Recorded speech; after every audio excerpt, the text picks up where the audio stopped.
Good morning, Enid. It's good to see you again. It is Thursday, July 28th, the last Thursday of the month. Oh, wow. Right now it's under mostly cloudy skies in Enid, Oklahoma. It's 69 degrees, and the winds are calm. It's kind of quiet this morning. Hi, I'm Steve Kime. Hello, I'm Jomara Ortiz. Jamara, welcome. Thank you for helping us out here and being in the captain's chairs or the co-captain's chairs. Anyway, we're glad that you're with us. We have a post Thunderbird show today. So grab a cup of coffee, join us here on Good Morning Enid. Enid, it is time to rise and shine.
Thank you, AJ. Appreciate everybody on the ETN Good Morning Enid staff. We got Chris, we got Dane, we got Penn, AJ. Who did I leave out? That always works behind the scenes. Christopher, Derek, Christopher, right? yes, yes. Well, anyway, it's they make it easy for us, but we appreciate them and their work behind the scenes. Look at those Thunderbirds behind us. F-16s. Wow. Beautiful, Impressive. beautiful. Well, they showed up in Enid last week, and we're still hanging on to the Thunderbirds. It's been pretty excited here in Enid. Right. Thank you for joining us again under a mostly cloudy sky, 69 degrees. High today is going to be a hot, humid 94. Right. There's a chance of rain tonight at 40%. So late July, 40% chance of rain. That's pretty good. Pretty good. I know. Jamara, let's look at some statewide temps. Penn usually puts that up there for us. And have you been to Leedy, Oklahoma, Jamara? I have not. How about Shady Point? No, I have not. You got to get out more often, I probably have to. And is that Tupelo, Mississippi? No. No. Tupelo, Oklahoma. Well, you can see, folks, across the state, except in the Panhandle, a little cooler out there. They had some rain showers earlier today. But if you're planning a trip across the state of Oklahoma, right now it's in the 70s. And again, in Enid, it's 69. So you can kind of see the northwest part of the state is in the 60s. So, well, 3-day forecast, Jamara. What does it look like for us? Well, it looks odd for July, I have to say. Friday, 89. Saturday and Sunday, we're going to be on the 90s, high 90s, and low hundreds. But overall, it's gonna look like a good weekend. We're not gonna be overheated. So, well, I think last week when it was 140 every day. Yes, we have a nice break. And you went to the air show Saturday. Yes, it was 117, I think, out on that tarmac or whatever. Yeah. Even though the wind was blowing, it was like a furnace. Right. It was. Right. But if you got under the shade, it was okay. So. Well, it was worth it. It was a very nice show. Yeah. So. Speaking of the heat, you know, sometimes do you have dogs? I do. Outside dogs? No, they're inside dogs. they're spoiled. They're spoiled dogs. Okay. Yeah. Well, Penn put together a graphic for us. There you go. There's Fido. He's got his sunglasses on, and he's hanging out the window there as they're jetting down the highway. It's a good picture of Fido, if that's his name. Anyway, be mindful of the pets. I saw a dog that was in a front yard the other day, and he was on a chain. I thought, why do you have the dog if he's on the chain? However, they at least had him in the shade area. But anyway, you know, sometimes we complain about the heat, but we need to be mindful. And every time I drive around the area, I always see all the cows. They're in the pond, and the only thing that you see is their head and their ears, you know. I agree. And so they know what to do. It's summertime for the cows, so they're always in the pond. And anyway, be mindful of your dogs and cats, any other pets that you have outside. See, Matilda knows what to do. Yeah, yeah. She's cooling off. I think that was the same swimming pool Matilda was in last week. So, AJ needs to provide more swimming options for his cattle, I think. Yeah. Anyway, your thoughts on the air show since you were there Saturday? Well, I think it was very nice, very well organized. They had the cooling stations that helped a lot, you know, speaking of the heat. But I was just impressed to see all the aircraft, that was the stationary aircraft, and also the pilots and everybody being so helpful. You didn't needed to know anything about airplanes to have a good time. Later on this morning, we'll show some pictures Yeah. later on of the air show. And it was a great time. It was definitely warm, but it's, tell you what, meeting those pilots was something else. And that will be our special one-on-one segment today, meeting some of those pilots. So again, if you just joined us, it's 7:35, and good morning. Thank you for joining us. Holding steady at 69 degrees, kind of humid out there under mostly cloudy skies. A lot of clouds to the east here in Enid and also to the north. The high today is going to be 94, so you know it's going to be a humid day. Well, it's time for the Oklahoma Minute. And our guy to do that is the bow tie guy, Derek Silas. Thank you for joining us this morning. Here is the Oklahoma Minute.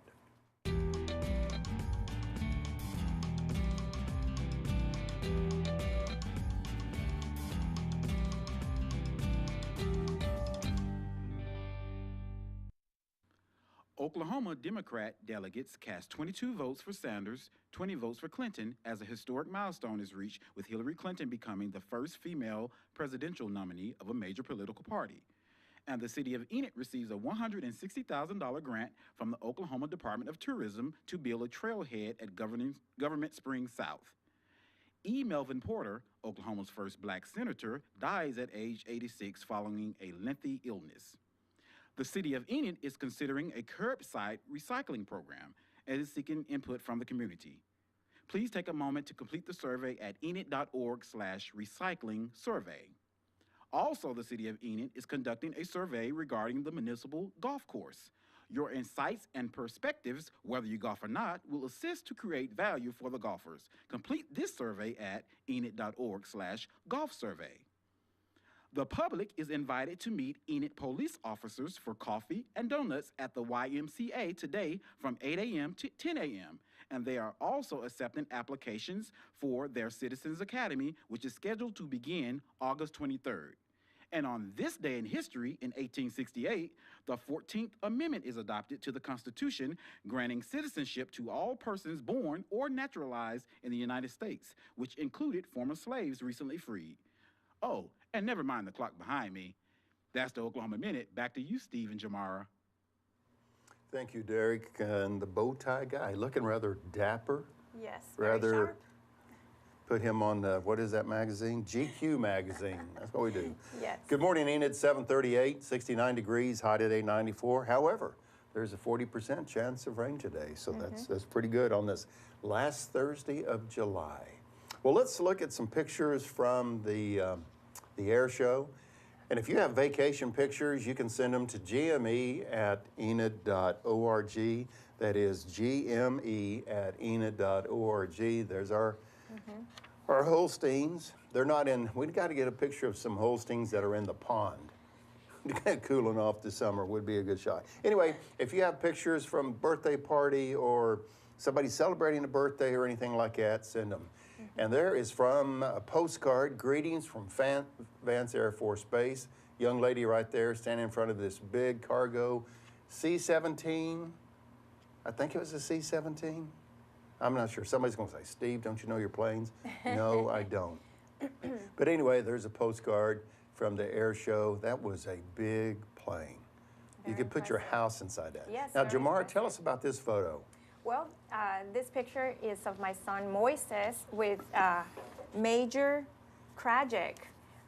This was last Friday at the reception that they held at the Central National Bank Center. And Major Krajic was very kind, and he asked our son, hey, do you want to take a picture with me? And look at my kid, very excited. Had the opportunity to visit with Major Nick Krajic. Yes. And he said he was from Nebraska, which reminded me of a friend of mine that's up in the Lincoln area. But this guy was so polished, so cordial, it's just one of those, you know, you want your son to grow up to be kind of deal, you know. And I think I made the comments to them off camera, and there's more of your family members. They're inside that C. Yeah, the C-17. 17 or whatever that was. Yes. They're waiting for it to take off, I guess. So And you know, Steve, they were very approachable, these pilots. It was very nice to see how they interacted with the public, with the kids, with everybody. It was overall a great event. yeah. Yeah. And on last Thursday, the public affairs folks, and we want to say a special thanks to Terry Schaefer and her group, Colonel Judy, Colonel Cunningham, Sergeant Falcon. They were very accommodating, invited us to come out Thursday to interview, and that's Major Alex Turner. He had been at Vance 10 years ago to learn how to fly a jet. Wow. Yeah, so it's a homecoming for him to learn how to fly a jet, to be a Thunderbird pilot. Right, right. Impressive. Very impressive. But that's Major Alex Turner, and we'll learn about him a little bit more here in just a few moments. But they invited us out Thursday, and so we kind of did a group picture with all of us there, and that was a hot day as well that Yes. Thursday Yeah. to do that interview. Thursday and Friday were pretty hot. Yeah, very impressive. Well, it's 7:41. Again, the weather forecast for today, highs 94. They're saying 40% chance of rain tonight, but it would be later on this evening, so I don't think there's really any chance for any rains or anything. When you saw the air show, Jamara, they're flying upside down and all the different angles. What impressed you about just the air show part? Well, just the precision to fly together in a group, but it was just a lot of At a precision. million miles an hour. Yes, exactly. And they kept it so nice. It's very impressive. And you have to trust your partner pilots to be able to do that. There's a lot of trust involved there. One of the most impressive acts, if you will, is when the one jet was by itself and it was at this angle and it was just kind of going real slow across the runway. And I'm thinking, how does that heavy plane stay in the air? But do you remember, it wasn't like this, it was like this, and it was just kind of pushing along. Yeah. Just that balancing act of keep that in the air, just very, very talented to do so. So anyway, well, enough about our commentary of the air show. It was just a great opportunity. Yes. Over 30,000 people attended the air show here at Vance Air Force Base in Enid, Oklahoma. As we said, we had the opportunity to visit with the pilots and the public affairs officials of Vance and also the Thunderbirds. And that's what One-on-One with Jamara will be this morning. So we want you to stay tuned and see this segment with Jamara.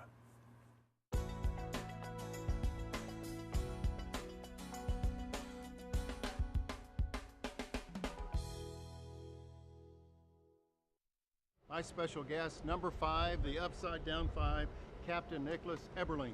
Welcome to Enid, Oklahoma, Captain. Thanks, Steve. It's a pleasure to be here. Appreciate your service to our great country as well. Well, welcome to Enid. It's a little warm, but you're probably used to 120 degrees on a tarmac or something. Tell us about the Upside Down 5 for us folks who don't know a thing about that. So I'm Captain Nick Eberling. I'm the lead solo pilot, Thunderbird 5 of the United States Air Force Air Demonstration Squadron, the Thunderbirds. Like you mentioned, the number 5, a little bit different from the other numbers out here. It's because I have the distinction of flying about half of that show upside down. The goal of that is to be able to demonstrate the extreme performance of your modern United States Air Force fighter aircraft, as myself and Thunderbird 6 works together to inspire the crowd with high energy maneuvers all throughout the show. Well, folks in Northwest Oklahoma and Enid, Oklahoma will be watching this interview, Captain, and they're going to want to know, tell us a little bit about your education. Where'd you come from? I understand Mississippi, but just tell us a little bit about yourself, please. Steve, I grew up in a military family. Both my parents were Air Force officers. My mom was an Air Force flight nurse, and my father was an Air Force fighter pilot. So I grew up steeped in the culture and tradition of serving your country ever since I was young. Okay. Flying, aviation has been a huge passion of mine, and it's always been a dream to fulfill that passion. I couldn't think of a better way to do that than to serve in the United States Air Force. So tell us, this is an F-16 behind us. How fast do you go? Do you break the speed limit? Well, I don't know what the speed limit would be there, Steve, but yeah, we're looking at a mighty F-16 Fighting Falcon right here behind us. Top of the line, modern as tomorrow. dual role air-to-air, air-to-ground fighter jet. So we operate some of the most powerful aircraft in the fleet. The thrust-to-weight ratio of the F-16 is unparalleled. So what the crowd is going to get to see out here is just a totally exciting show, an aircraft that can accelerate while it flies straight up into the vertical, which is awesome. These aircraft are here to fly a show, and we hope to be able to inspire everybody that comes up to the show and watches us. But just realize that each of these aircraft have been designed for and defended our nation before. So that's what we're here to do, is represent all the hardworking men and women that are serving in the United States Air Force today. As I stand here 10, 15 feet away from number 5, I'm inspired already. Very impressive. You're known as America's Ambassador in Blue. What does that title do for you, or what does it mean to you? That title humbles me. You know, our job as a Thunderbird, not just a pilot, but as a Thunderbird member, we have about 130 people total on this team, is to have the honor and the privilege of representing each of the men and the women that are serving in the United States Air Force. We have over 680,000 folks serving right now, over 22,000 of which are deployed. So I take that as a great responsibility to be able to show up and hopefully inspire everybody that comes to this show, make them proud to be Americans and proud to support every man and woman that serves today.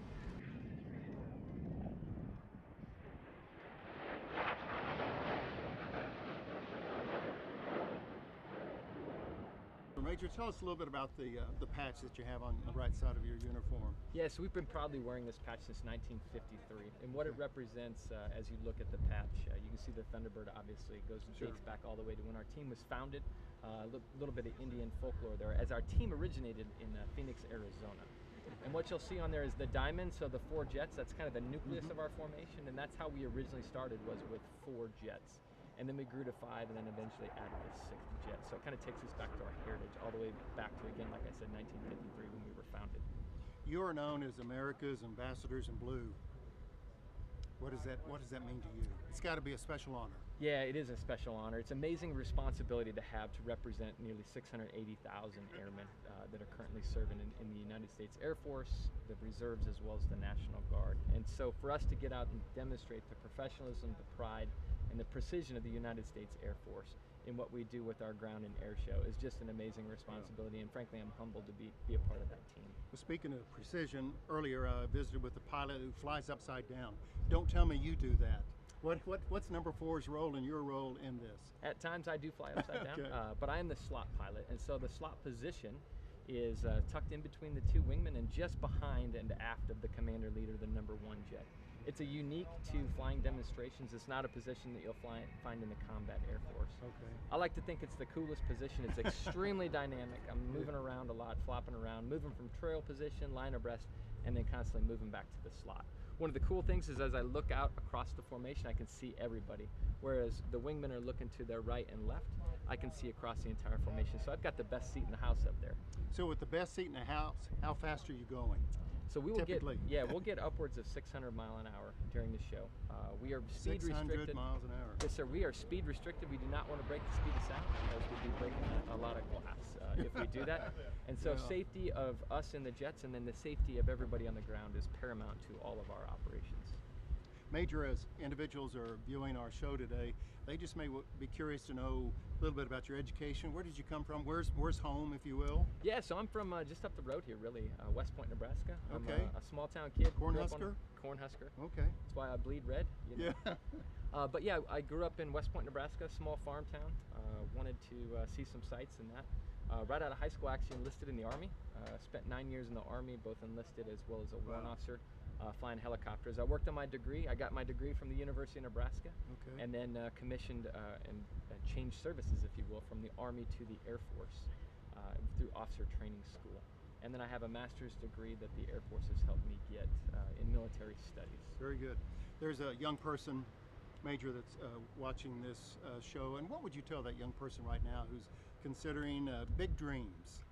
Well, the first thing is to have big dreams. We go and we do these community outreach all the time. We go to high schools, we go to trade schools, we'll go to community colleges, and we visit all kinds of people across the United States. One of the premier things that we do, for the community. And in my speech, in my talk to young kids all the time, I talked to them about really three things. The first thing is, don't ever take no for an answer, right? You got to keep pushing towards that dream. Second thing is, don't be afraid to fail. in order to dream big, you got to fail big sometimes too. Sure, And I could sure. share lots of stories about that.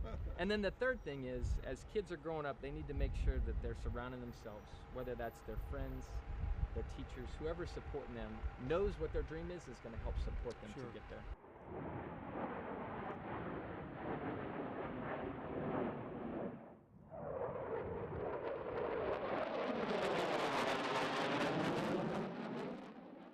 And my special guest now, number 6, Major Alex Turner, who has a special connection to Enid, Oklahoma. We'll get to that in a moment.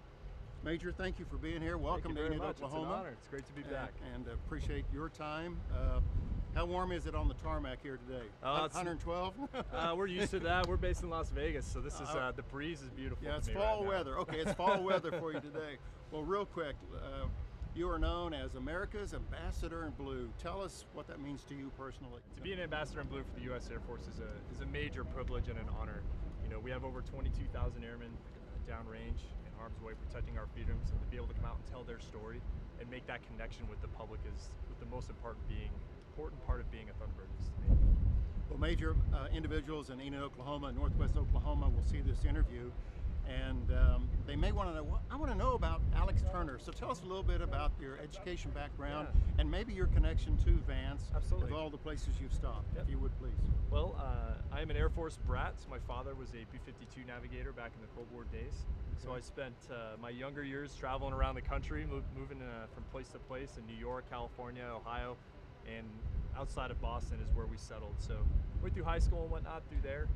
Went to college at Rensselaer Polytechnic Institute in upstate New York, near Albany. After that, kind of went through the standard pilot training route to get to the F-16, which for me started here at Vance Air Force Base about 10 years ago. Okay, so you're coming home, so to speak. A bit, it Yeah. is. This is really where I learned to fly. Good for you. I had a question asked me earlier. When you fly maybe long distance from point A to point B, do you have to stop to refuel somewhere, or can you refuel in the air? Or how's that work on an F-16? We can refuel in the air and do very much of the time. In fact, Okay. this trip from Las Vegas, we were supported by tankers from McConnell Air Force Base. So we just rendezvoused with them in the air. They gave us a few top-offs and got us here. Take the credit card, just one swiped shot. it? Yeah, it's right under the door in there, no kidding. Keep on going. But sometimes the tankers aren't available. They're supporting more important missions, and we obviously can just hop from base to base as we make our way out to the coast if we need to. Major, I'm sure there's a young person that is watching this interview and they're looking at mom and dad and say, you know, I want to do that someday. So, Major, what would be your advice to them? A recommendation, if you will. Boy, well, my advice In would 20 be- words or less. In 20 words or less. Don't put the pressure on you. The first thing I would tell you is to believe in yourself. Okay. The second is to not be afraid to put the work in to get there. And the last would be, along the way, just be kind to everyone you meet, be respectful, and just follow your heart and your passion, and you will find where you belong. Major Turner, one more question, and thank you for sharing that. Tell us about practice. You gotta practice. Is it for an hour, 3 hours? How does it work?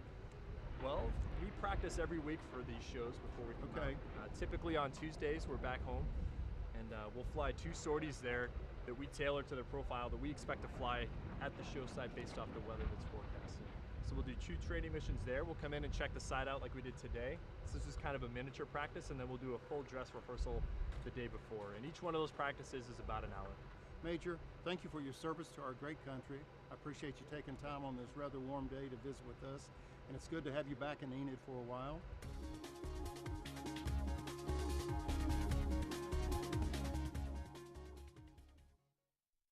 Hello, I'm Dan Onisworge, Director for the Enid Woodring Regional Airport, owned by the City of Enid, Oklahoma. We're open every day of the year. We have a manned control tower and a great restaurant in a terminal building. And we've recently extended our main runway to 8,000 feet. If I can be of any service to you, please contact me at the number provided on our website. We look forward to seeing you at the Woodring Regional Airport. Now let's watch the Oklahoma Minute with Derek Silas. The City of Enid is considering a curbside recycling program and is seeking input from the community. Please take a moment to complete the survey at enid.org/recycling survey. Also, the City of Enid is conducting a survey regarding the municipal golf course. Your insights and perspectives, whether you golf or not, will assist to create value for the golfers. Complete this survey at enid.org/golf survey. The public is invited to meet Enid police officers for coffee and donuts at the YMCA today from 8 a.m. to 10 a.m. Also, they are accepting applications for their Citizens Academy, which is scheduled to begin August 23rd. Oklahoma Democrat delegates cast 22 votes for Sanders and 20 votes for Clinton as she becomes the first female presidential nominee for a major political party. And the city of Enid receives a $160,000 grant from the Oklahoma Department of Tourism to build a trailhead at Government Springs South. And on this day in history, in 1868, the 14th Amendment is adopted to the Constitution, granting citizenship to all persons born or naturalized in the United States. And that's the Oklahoma Minute. Back to you, Steve and Jamara. Derek, thank you very much. Good morning, Enid. It's 7:55, holding steady at 69 degrees. I'd like to remind you at 8 o'clock this morning, we have a Call Lake interview with Michael Graves of one of our consultants in regards to the pipeline. That's coming up at 8 o'clock, so you want to keep that in mind. It's very informative, so if you have a few minutes, tune in for that at 8 o'clock. Yeah. Real quick, the 3-day forecast, Jamara. Let's see. Well, it's going to be in the low 90s, well, mid-90s and low hundreds. So overall, it's going to be a cool weekend compared to what we had before, and it's going to stay in the low 70s. So it's a nice weekend overall. It's a great weekend to be on a Ferris wheel. Let's take a moment and go for a ride on the Ferris wheel at Meadow Lake Park. Meadow Lake Park was recently recognized as the Reader's Choice Best Park right here in Enid, Oklahoma. And why not? You've got the lake, you've got boat rides, you've got cars, you've got the train, dog parks, ballparks, and you have the Ferris wheel. So Enid is so fortunate to have all of these activities for everyone here. So this summer, when you take your family out, be sure to come to Meadow Lake Park and enjoy the Ferris wheel. And speaking of pets, we like to remind you to visit Adopt a Pet, our Enid center. Let's watch our graphic.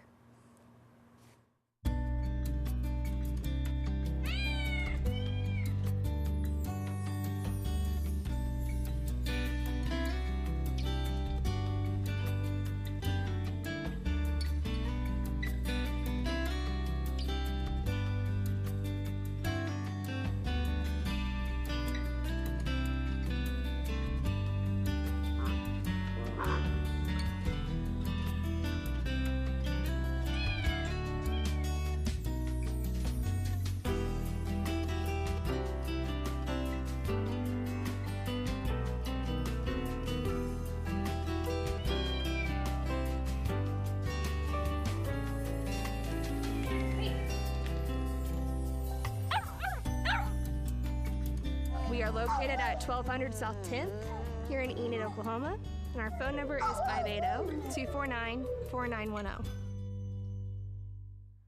And we certainly want to thank everyone for your support of animal control. 249-4910 is the number to call. You've been very gracious, very helpful to adopt dogs and cats. Yes. There's always a need for homes. Yeah. I hate to see them in those cages like that because you know they need to be in a big backyard running around, or a cat walking through your house or something like that. Yeah, they just want to be loved. Right. 249-4910 is the number to call. Last Thursday in July, which means August 2nd, which will be a Tuesday, is around the corner, and that means City Commission. So keep that in mind. Right. Next Tuesday, study session at 5 and a regular meeting tomorrow at 6:30. 6:30, yes. Okay, we've got 20 seconds to say goodbye. Thank you for co-hosting today. Any closing thoughts? Thank you for inviting me, Steve. Well, we really enjoyed that air show. Oh, wow. I think that we have a lot of things to talk about for many, many Thursdays to come, right? Absolutely. Well, thanks for having me, Steve. You're welcome. Please come back. And you, please come back. Yes. Thank you for joining us. Good morning, Enid. Again, holding steady at 69 degrees. Make it a great day. Thank you.